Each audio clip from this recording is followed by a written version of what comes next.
उड़ता आकाश, हाँ उड़ता आकाश।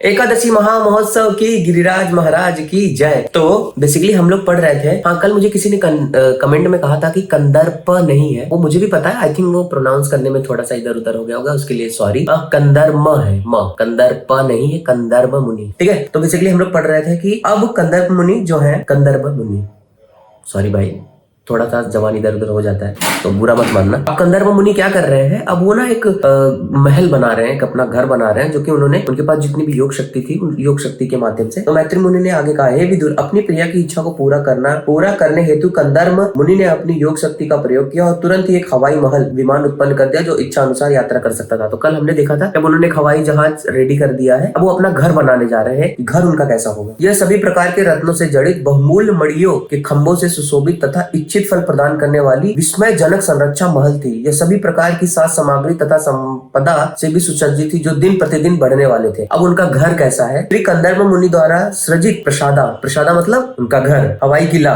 कहा जाता है, किंतु उन्होंने अपनी योग शक्ति से सचमुच वायु में बहुत बड़ा प्रसादा खड़ा कर दिया था। हम लोगों की दुर्बल काल्पनिक शक्ति में हवाई महल, हवाई किला असंभव है, किंतु यदि हम ठीक से विचार करें तो हम समझ सकते हैं कि ऐसा असंभव नहीं है। यदि भगवान अनेक लोगों का सृजन कर सकते हैं जो हवा तथा लाखों लाख किलो का वजन वहन करते रहते हैं, तो क्या कंदर्प मुनि जैसे सिद्ध योगी के लिए हवा में एक महल खड़ा करना कठिन होगा? सोचो, भगवान जब इतना कर सकते तो भगवान के एक भक्त के लिए इतना मुश्किल नहीं होगा। यहाँ पे ऐसा लिखा है। इस किले में सर्व काम दुधम अर्थात इच्छित वस्तु को देने वाला कहा गया है। वह मड़ियों से पूर्ण था, यहाँ तक कि इसमें खंबे भी मोती तथा अमूल्य पत्थरों से बने थे। वे अमूल्य मणि तथा रत्न कभी क्षय होने वाले न थे, वरना नित्य प्रति इसकी कांति बढ़ने वाली थी। हमने इस पृथ्वी पर ऐसे प्रसादा के बारे में सुना है। भगवान श्री कृष्ण ने 16,108 पत्नियों के साथ प्रसादा बनाए थे। वे मड़ियों से जड़ित थे, इसमें रात्रि में अलग से किसी प्रकार की प्रकाश की आवश्यकता नहीं पड़ती थी। भगवान ने जब 16,108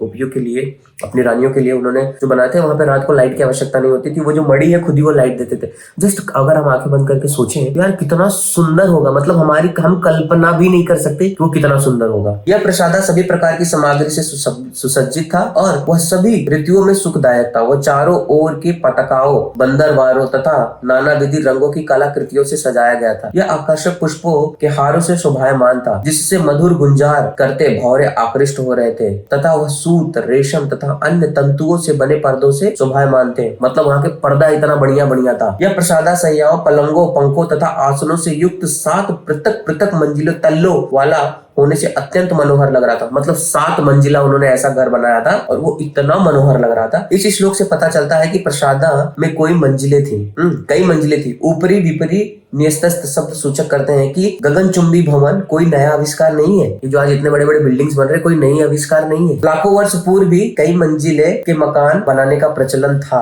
उनमें 1 या 2 कमरे नहीं वरना अनेक खंड होते थे और प्रत्येक कक्ष कुशन, गद्दों, कुर्सियों, गलीचों आदि से सुसज्जित होते थे। मतलब ये पढ़ के पता चल रहा है कि जो आज हम बड़े बड़े बिल्डिंग्स देख रहे हैं, ये बड़े बड़े बिल्डिंग्स मतलब होते थे पहले भी। अब दीवारों के बारे में बताया, दीवारों में जहां तहां कलापूर्ण संरचनाएं होने से उसकी सुंदरता बढ़ गई थी। उसकी फर्श मरकत मणि की थी और चबूतरे मूंगे के बने थे। मणि की थी क्या? फर्श, ये जो हम फर्श देख रहे हैं ये मणि की थी और जो चबूतरे थे वो मूंगे के बने हुए थे। वह महल अत्यंत सुंदर था। उनके द्वारों की दहलियां मूंगे की थी और दरवाजे हीरो से जड़ित थे। यहाँ लकड़ी का नहीं बनता है, वहाँ हीरो के थे। इंद्र नील मणि के बने गुंबदों पर सोने के कलश रखे हुए थे।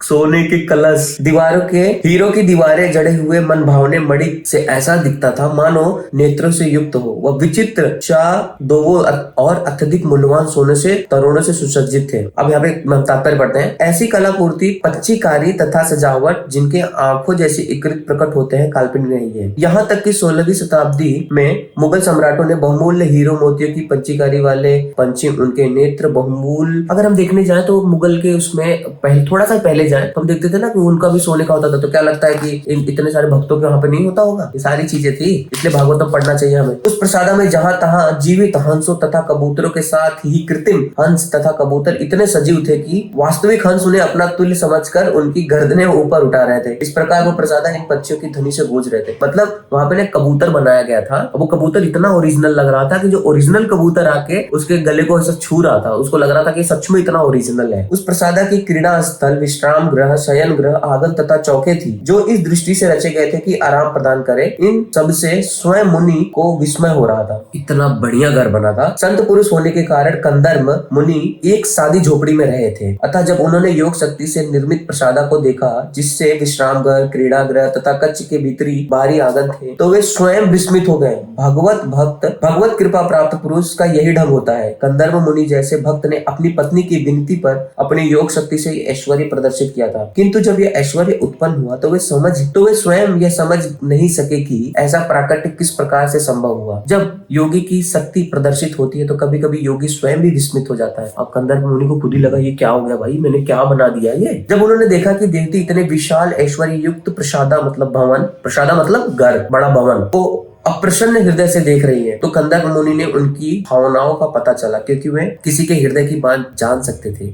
अतः उन्होंने अपनी पत्नी को स्वयं ही इस प्रकार संबोधित किया। तात्पर्य पढ़ते हैं। देवती ने अपने देह की चिंता किए बिना कुटी में ही दीर्घकाल बिताया था। मतलब उन्होंने अपने शरीर की बिना चिंता किए सिर्फ और सिर्फ अपने पति की सेवा की थी। वो धूल दूषित थी, उनके वस्त्र भी बहुत अच्छे न थे। कंदर्प मुनि को आश्चर्य हो रहा था कि उन्होंने ऐसा प्रसादा कैसे निर्मित कर दिया, और उनकी पत्नी देवती भी उसी प्रकार से विस्मित थी। वह भला ऐसे ऐश्वर्य में प्रसादा में कैसे रह सकती है। श्री कंदर्प मुनि को अपने आश्चर्य का पता चल गया, इसलिए वो इस प्रकार बोले। पढ़ने का बहुत मन कर रहा है ना। प्रिय देवहूति, तुम इतनी भयभीत क्यों हो? पहले स्वयं भगवान विष्णु द्वारा निर्मित इस बिंदु सरोवर में स्नान करो, जो मनुष्य के समस्त इच्छाओं की पूर्ति करने वाला है, और इस विमान पे चढ़ो। अब बेसिकली कंदर्प मुनि क्या बोल रहे हैं कि पहले तो आप ना ये बिंदु सरोवर जो भगवान ने बनाया है, इस बिंदु सरोवर में स्नान करो, स्नान करके आप इस विमान पे चढ़ो, जो विमान उन्होंने बनाया था, विमान पे चढ़ो। अब वो विमान पे चढ़ के अब आगे जाने वाले हैं। आज भी तीर्थ स्थानों में जाकर वहाँ जल में स्नान करने की प्रथा है। वृंदावन में लोग यमुना नदी में स्नान करते हैं। अन्य स्थानों में भी यथा प्रयाग में भी लोग गंगा नदी में स्नान करते हैं। तीर्थम आशीषाम या पापकम, अर्थात तीर्थ स्थलों में स्नान करने से मनोवांछित फल प्राप्त होने का संकेत करते हैं। अच्छा श्लोक है ना, तीर्थम आशीषाम या पापकम। श्री कंदर्प मुनि ने अपनी पत्नी को बिंदु सरोवर में स्नान करने के लिए कहा, जिससे वह अपना पूर्व शारीरिक सौंदर्य एवं कांति प्राप्त कर सके। कामलोचना देवती ने अपने पति की आज्ञा मान ली। मैले कुचाले वस्त्रों तथा सिर पर केशों पे जटों के कारण वो आकर्षक नहीं दिख रही थी। ऐसा प्रतीत हो रहा था कि देवती के बाल वर्षों से संवारे नहीं गए थे, जिससे उसमें जटें पड़ गई थी। कहने का तात्पर्य यह है कि वो अपने पति की सेवा में इतनी व्यस्त रहने के कारण अपने शारीरिक बस तथा सुख सुविधाओं की तनिक भी चिंता नहीं कर रही थी। मेरा तो मन कर रहा है बहुत सारे पढ़ते जाऊं, पर वीडियो इतना लंबा होता जा रहा है, पता नहीं आप लोग देख रहे हो कि नहीं देख रहे हो। उनके शरीर पर धूल की मोटी परत चढ़ गई थी और उनके स्तन कांतिहीन हो गए थे, किंतु उसने सरस्वती नदी के पवित्र जल में भरे में डुबकी लगाई। अब उन्होंने डुबकी लगा ली। अब डुबकी लगाने के बाद क्या होता है वो हम पढ़ेंगे कल। आज है एकादशी, तो अभी मैं जा रहा हूँ आगे और आप लोग को मैं वृंदावन के दर्शन कराता हूँ। एकादशी महामहोत्सव की जय, श्री वृंदावन धाम की जय। अरे भाई बंदर लोग, तो मैंने सोचा है कि शाम को मैं भी जाऊंगा परिक्रमा लगाने, तो आप लोग इस वीडियो में जुड़े रहना, हम साथ में परिक्रमा करते हुए चलेंगे। अरे भाई अंदर रखो फोन। निद्रा प्रभु, कैन आई गेट अ हुन्या? Yes, can I get a hunya? हुन्या, Hunya. हुन्या। Where are you प्रभु जी? आप धरती पे हैं। Where? अरे वाह, धरती पे हूँ। धरती पे? Oh my God! धरती पे रहकर you are talking with उड़ता आकाश? Yes. This is your past karma. You are very fortunate.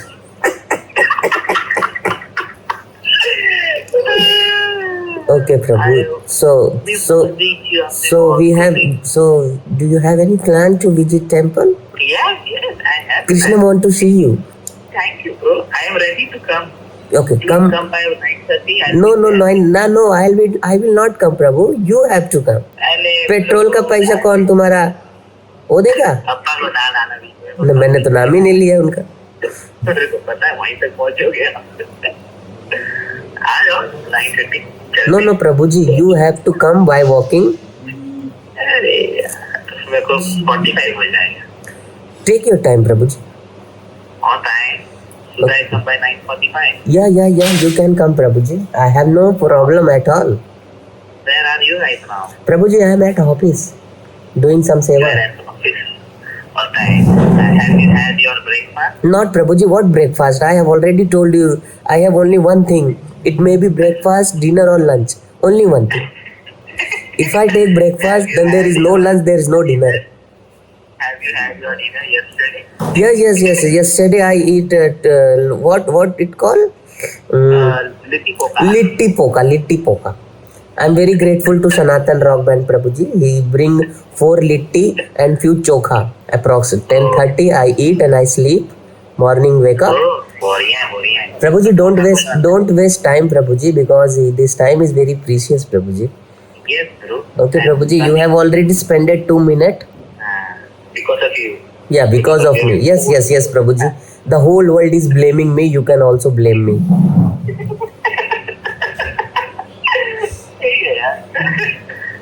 फटाफट बैठ सके. Yes, Prabhuji. जय जिनेंद्र. जय जिनेंद्रा. बोलो एकादशी महामहोत्सव की जय, श्री धाम वृंदावन की जय। तो आज है एकादशी और बहुत सारे भक्त लोग लगा रहे हैं परिक्रमा। तो शाम को हम भी जाएंगे परिक्रमा करने। निशांत प्रभु नहीं जाएंगे ना प्रभु, क्योंकि प्रभु जी नहीं रहेंगे। प्रभु जी जा रहे हैं अपने सूरत संवारने। चलो हम शाम को जाएंगे 3, 3:30। वाओ, बिरजू भैया आजकल दिखते नहीं है ना भैया। बिरजू भैया बड़े आदमी हैं आजकल। जगत गुरु श्रील प्रभुपाद की जय, कृष्ण बलराम की जय। नमो विष्णुपादाय कृष्ण पृष्ठाय भूतले श्रीमती भक्ति वेदांत स्वामी निति नाम। नमस्ते सरस्वती देवी गौरवाणी प्रचारणे निर्विशेष शून्यवादी पाश्चात्य देशतारिणे। जगत गुरु श्रील प्रभुपाद की जय। ये फर्श इतना ठंडा है ना भाई, इतना ठंडा है ना कि पूछो मत। इसलिए मंदिर के अंदर क्या किया पता है, ऐसा रेड कारपेट बिछा दिया है, कम से कम यहाँ सुकून मिले भक्तों को। जय श्रील प्रभुपाद। श्रील प्रभुपाद के दर्शन कर लिया। अभी जस्ट मैं एकदम मेरे माइंड में थॉट आ रहा था, जो कंदर्प मुनि थे उन्होंने पूरी जिंदगी में जॉब नहीं किया था। हरे कृष्ण प्रभु जी, भगवान की असीम कृपा से आज हमें कृष्ण बलराम का हार मिला। और पकड़ना प्रभु जी, और भगवान कृष्ण के चरण कमल का तुलसी दल, ये देखिए। जय हो तुलसी महारानी, बड़ी कृपा। धन्यवाद प्रभु जी, आपने हमें तुलसी दल दिया। रुको तुलसी महारानी दिखाता हूँ। वृंदाय तुलसी देव प्रियाय केशव शिचा कृष्ण भक्ति प्रदे देवी सत्यवत्य नमो नमः। इधर धक धक धक धक की आवाज आ रही है ना, कंस्ट्रक्शन चल रहा है। ये देखो एकादशी पे गैया मैया के दर्शन।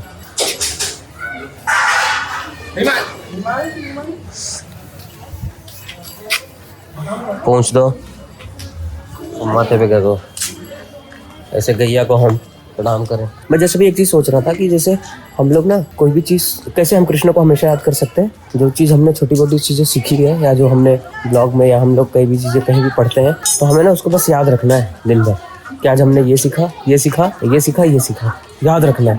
इस तरीके से हम कृष्ण को हमेशा याद कर पाएंगे। बहुत सारी प्रोसेस है कृष्ण को। Always remember Krishna, never forget Krishna. सबसे ज़्यादा खर्चा ना ये पेट्रोल का है। देख रहे हो टंकी खाली हो गई है। मैं आया हूँ जस्ट पेट्रोल पंप, पहले पेट्रोल भरा लें, क्योंकि अगर ये सही रहा ना तो ही हम ब्रज के दर्शन कर पाएंगे, वरना तो भाई साइकिल से जाएंगे। हरे कृष्णा। तो अब भी जस्ट मैं फ्री हुआ, तो मैंने सोचा क्यों ना जाके वृंदावन की परिक्रमा लगा ले। आज एकादशी है और आप सभी के लिए प्रार्थना भी तो करना है और खुद का जीवन भी तो कल्याण करना है। तो इसलिए मैंने सोचा क्यों ना परिक्रमा करें, और यहीं से शुरू करते हैं परिक्रमा, राधा रानी पैलेस से।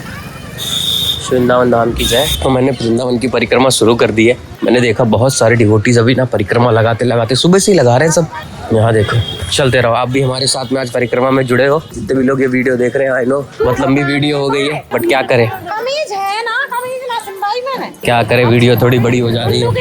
अच्छा है ना, जितना ज्यादा हम ब्रज के दर्शन करते हुए चले, ऐसे हॉर्न सुनते हुए चले, तो सब सुंदर है ना। चलो मेरे साथ। इवन मैं देख रहा हूँ छोटे छोटे बच्चे भी परिक्रमा लगा रहे हैं यार, सब बिना चप्पल के। कितना सुंदर लग रहा है देख के। जय हो ब्रज की लता पता की जय। चलो लाली, चलते रहो। तो वृंदावन की परिक्रमा करते हुए हमारे साथ में हमें मिले हमारे 2 मित्र। क्या नाम है आपका? आलोक शर्मा। आलोक। और आपका? नितिन त्रिवेदी। ये लोग पानीपत के रहने वाले हैं और वृंदावन में वेद का अध्ययन करते हैं। तो आपको क्या क्या आता है? पूजा कराते हैं। पूजा करवा लेते हो पूरा? अभी हम देखो परिक्रमा के लिए आगे की तरफ बढ़ चुके हैं, और ये देख के मुझे बहुत अच्छा लग रहा है इस तरीके से जो पेंटिंग किया है। ये जो अपना पोस्टर ला के लगा देते ना और नाश कर देते, तो बिल्कुल ना लगाएं। बाकी कितना सुंदर लग रहा है, इधर देख के आनंद आ रहा है। वरना लोगों ने चिपका दिया और ब्रजवासी बनाए। जय हो काली दह की जय। राधे राधे राधे राधे राधे राधे। गोरे गोरे गोल मेरो मदन गोपाल। काली दह के क्रॉस करते हुए क्या फील आता है भाई। वृंदावन के किसी भी कोने में चले जाओ, वहाँ पे आपको भगवान के नामों का ऐसे सुनने मिल जाता है आपको, मतलब आपको कोई मेहनत करनी नहीं है, एकदम से सुनने को मिल जाता है। मेरे साथ साथ आप लोग भी बोले मदन मोहन भगवान की जय। तो मैं भगवान कृष्ण की एक स्टोरी सुनाता हूँ। जब भगवान ने कालिया नाग को मार लिया तो भगवान को ना बहुत काफी दिन तक वो पानी के अंदर रहे, तो सारे ब्रजवासियों को लगा कि भगवान इतना दिन पानी के अंदर है तो उनको कोल्ड ना हो जाए, तो उन लोगों ने सारे सूर्य को प्रार्थना किया, एक ही सूर्य को प्रार्थना किया। तो बोले एक सूर्य से काम तो नहीं चलने वाला है, कम से कम 12 सूर्य जाने चाहिए। तो 12 सूर्य आगे वहाँ वो ऊंचे पे भगवान को सुखाए थे।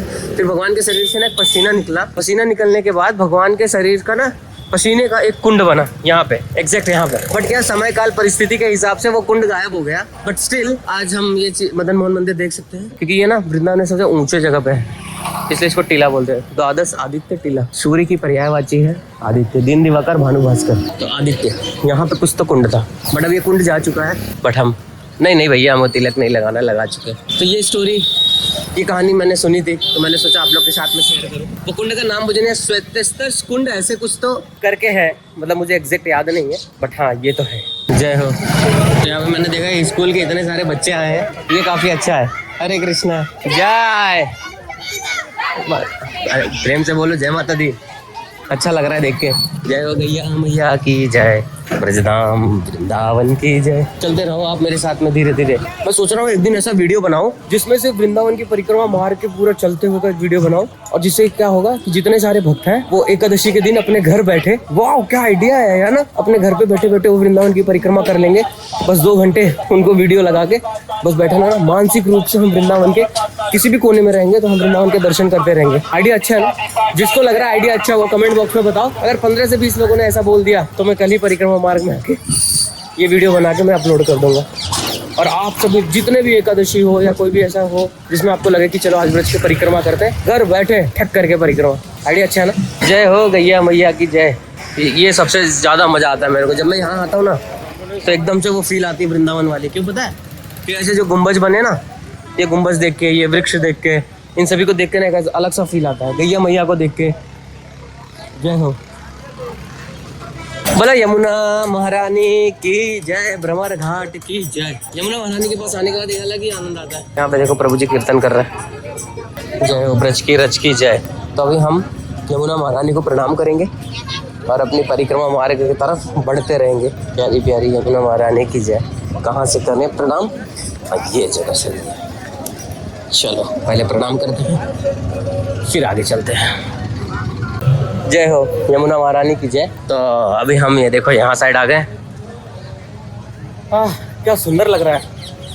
आज तो परिक्रमा करने में अच्छा भी लग रहा है। हल्की हल्की धूप है, मीठी मीठी प्यारी प्यारी, और ठंडा भी है, मज़ा आ रहा है। हाँ एक चीज़ दिखा था, देखो अब पहले से थोड़ा यमुना महारानी साफ दिख रही है ना। उस दिन हम आए थे ना, तो हमने वहाँ से लेके पूरा क्लीन करते करते करते करते हमने वहाँ तक पूरा क्लीन किया था। अब मुझे देख के बड़ी खुशी है। थोड़ा थोड़ा प्लास्टिक देखने को मिल रहा है, जैसे यहाँ पे एक प्लास्टिक देखने को मिल रहा है, वो थोड़ा थोड़ा, इतना तो दिखेगा ही, इतनी जल्दी थोड़ी लोग फेंकना बंद कर देंगे। बट हाँ ठीक है, थोड़ा सा प्रयास किया तो अभी ठीक है। हरे कृष्णा कृष्णा कृष्णा हरे हरे, हरे राम राम राम हरे हरे। हरे कृष्णा कृष्ण कृष्ण हरे हरे, हरे राम राम राम हरे हरे। यहाँ देखो शिव जी के दर्शन। चलो यहाँ से लेके वहां तक हम कट नहीं करते वीडियो को, साथ में चलते हैं। जय हो शिव शंभू, जय हो शेरा वाली माँ, जय राधे जय राधे। जय हो हनुमान जी लाल की जय। हनुमान जी के छाती पे देखो श्री राम लिखा है, दिखाऊं? दिखा? बाके बिहारी के चरण अति प्यारे। राधे राधे प्रभु जी, राधे राधे। यहाँ पे शाम को यमुना आरती होगी। आहा, जय हो। यहाँ पे आके फुर्सत से बैठो, कोई गाना वाना ना बजता हो, या तो पल्ली पार चले जाओ। यमुना महारानी का मंदिर बंद है अभी, तो थोड़ी देर में खुलेगा। अगर खुलता तो मैं आप लोग को दर्शन करा देता। मेरे मन का ना एक छोटा सा फियर रहता है ये कि लोग पूरी वीडियो देख रहे हैं कि नहीं देख रहे हैं। बस मुझे ऐसा माइंड में आता रहता है, क्या अगर मैं ये कर दिखा रहा हूँ तो ये सच में लोग देख रहे हैं कि नहीं देख रहे हैं। हाँ, मुझे इतना तो गारंटी के साथ में पता है, कुछ लोग हैं जो कि पूरा देख रहे हैं, कुछ लोग। आई नो यार, इतना टाइम कहाँ रहता है कोई वीडियो देखने का, फालतू व्लॉग देखने का लोगों के पास टाइम रहता है। अभी एक चीज़ दिखाता हूँ, यहाँ देखो, सुंदर ना। बंदर लोग को देख रहे हो कहाँ बैठे हैं सब, एक पिलर लेके आराम से। एक बार मैं ना चाणक्य पंडित की बुक पढ़ रहा था, तो उसमें बता रहे थे अगर किसी को सेल्फ रियलाइजेशन चाहिए तो वास्तव में सेल्फ रियलाइजेशन चाहता है वास्तव में, तो उसे एक साधु का संग करना चाहिए, क्योंकि साधु का पूरा दिन का काम क्या रहता है, सिर्फ और सिर्फ भगवान के भजन में लगे रहना। दूसरा, अगर किसी को वास्तव में सेल्फ रियलाइजेशन चाहिए तो उसको शमशान घाट विजिट करना चाहिए, क्योंकि जब व्यक्ति शमशान घाट जाता है ना तो उसको पता चलता है कि वो कोई शरीर नहीं, वो आत्मा है। और आत्मा का कर्तव्य क्या है कि भगवान की सेवा करना। आत्मा क्या है, भगवान के हिस्सा है, part and parcel of the Lord. तो हम भगवान के शरीर के हिस्से हैं। जैसे ये मेरे पूरे शरीर का हिस्सा, ये मेरी अंगूठे है, ये उंगली है, तो इस उंगली का काम क्या है, ये पूरे मेरे बॉडी की सेवा करना। वैसे ही हम सब भगवान के बच्चे हैं, तो हमारा कर्तव्य क्या है, हमारा कर्तव्य है कि हम भगवान की सेवा करें। तो हमें ये जानना चाहिए कि हम ये शरीर नहीं, हम आत्मा है, और आत्मा का कर्तव्य क्या है, भगवान की सेवा करना। इसलिए हमें ये कभी नहीं भूलना चाहिए कि सबसे परम सत्य ये है कि आज नहीं तो कल, कल नहीं तो परसों, परसों नहीं तो नरसों, या 10 मिनट बाद भी हमें ये शरीर छोड़ना है। तो इस शरीर से हमें बहुत ज्यादा अट्रैक्ट नहीं होना चाहिए, क्योंकि वास्तव ना आंख बंद करके 5 मिनट के लिए विचार करो, आप देखो आपको शरीर छोड़ना है कि नहीं छोड़ना है, आप खुद ही बता दोगे हाँ हमें छोड़ना है। बट फिर भी हम इतना ज्यादा वो रहते हैं कि पूछो मत, राधे राधे ना, फिर भी हम इतना ज्यादा वो रहते हैं कि हमें ऐसा लगता है अरे यार दुनिया मर जाएगी, हम थोड़ी मरेंगे। जैसे हर एक बकरी को लगता है ना, अरे वो बकरी कट जाएगी, मैं थोड़ी कटूंगा। तो ये जानना बहुत इंपॉर्टेंट है। तो अभी हम परिक्रमा करते करते पहुंच गए जिस विषय पे बात कर रहे थे, शमशान घाट, मोक्षधाम। बेसिकली मोक्षधाम पहुंच गए हम। जय हो मोक्षधाम। हर एक व्यक्ति की इच्छा है कि उनका शरीर छूटे तो ब्रज में छूटे, और यहीं पे उनका हरि बोलो। ये बड़े भाग्य से मिलता है भाई, कोई व्यक्ति कुछ भी कर ले, शरीर ब्रज में जल्दी तो छूटता नहीं है। हरे कृष्णा माता जी, कैसे हो? अच्छा, आपके साथ मतलब आप वो ललिता आश्रम के बगल में आपको मैं देखा। अच्छा, आपने बोला था कि मैं स्कूटी से जा रहा था, आप बोल नहीं पाए, मैं किसी के साथ बाइक पे था। हाँ, मैंने कमेंट आपका रीड किया था और मैंने आपको रिप्लाई भी किया था कि आप मुझे कहीं भी देखना तो रोक लेना बिंदास। अभी आज हाँ देखो, आज रोक लिया। मैं भी अभी जस्ट फ्री हुआ तो। हरे कृष्णा, हरे कृष्ण। मैं मोटा हूँ। अभी आते भी नहीं तो दिखाई नहीं देता। नहीं, मैं अभी जस्ट फ्री हुआ ऑफिस से, तो मैंने बोला पहले परिक्रमा लगा लेता हूँ। ठीक है, हरे कृष्णा था। इसलिए मैं हमेशा भक्तों को कहता हूँ कि जहाँ भी देखना तुरंत रोक लेना, क्योंकि पता नहीं चलता ना। आप लोग, बहुत सारे लोग सोचते हैं कि कैसे रोकूं, कैसे डिस्टर्ब करूं। बिंदास यार, आप समझो आपका छोटा भाई हूँ मैं, कहीं भी पाना रोक लेना बिंदास। ये मत सोचना मैं किसी के साथ हूँ, मुझे कैसा लगेगा। मुझे सच में बताऊँ, मुझे खुद पर्सनली बहुत अच्छा लगेगा। भक्ति तो आ रहे ना, कोई बाहर का व्यक्ति आ रहा है क्या? जब भक्त लोग आ रहे हैं, भक्त लोग से नहीं मिलेंगे तो क्या दुनिया वाले से मिलेंगे क्या? बिंदास जहाँ पे आओ वहीं पकड़ लो मुझे को। जैसे मैं जगन्नाथ घाट के पास पहुंचा, मुझे एक चीज़ आप लोग को अपडेट देना था। तो मॉरिशस वाले प्रभु जी थे, बहुत सारे लोग सोच रहे होंगे कि आप मिले या नहीं मिले। बहुत ढूंढा गया पर अभी तक हमें मिले नहीं, तो हमारी पूरी प्रयास जारी थी। बट अब हम थोड़े होपलेस हो गए कि भाई पता नहीं प्रभु जी कहाँ है। जय हो। ये सबसे सुंदर लगता है ना ऐसा देखने में, ब्रज की लता पता। मैं तो सोचता हूँ पुराना वृंदावन कैसा लगता होगा। एक बार बस अगर भगवान आके मुझे बोल दें क्या देखना है, तो मैं बोलूँगा वो जो हमारे सठ गोस्वामी थे उनके टाइम पे जाने का मन कर रहा है। बोलो देव रहिया बाबा घाट की जय, टटिया स्थान की जय। आज भी टटिया स्थान के अंदर कोई बिजली नहीं है, और आज भी जब इसके अंदर हम जाते हैं तो हमें ना, कितना बजाएगा वन भाई, आज भी जब हम इसके अंदर जाते हैं तो हमें वो पुराना ब्रज का जो एक छोटा सा एक हिस्सा देखने को मिलता है कि कैसे कुंज होता होगा, कैसे वृक्ष होते होंगे, उन वृक्षों में कैसे आनंद आता होगा, कैसे रज होंगे। बहुत सारी चीजें देखने को मिलती है, पर समय काल परिस्थिति के हिसाब से चीजें बदल जाती है। ये तो संसार का एक स्वभाव है कि चीजें बदलती रहती है। जैसे हम अपने आप को बचपन का फोटो देखें तो बचपन में हम कुछ अलग थे, और हम थोड़े बड़े हुए तो अलग हुए। धीरे धीरे जैसे जैसे हम बड़े होते जाएंगे, और उसके बाद एक समय ऐसा आएगा कि हम देखेंगे कि वही हमारा शरीर बदलते चले जाएगा। तो संसार का जो नियम है वो है बदलाव। परिक्रमा करते करते थोड़ा आगे आया तो यहाँ पे देखा हमारे जो मित्र लोग हैं, जो बहुत पहले से ब्लॉग देख रहे हैं उनको आइडिया होगा, ये सब हमारे मित्र लोग हैं।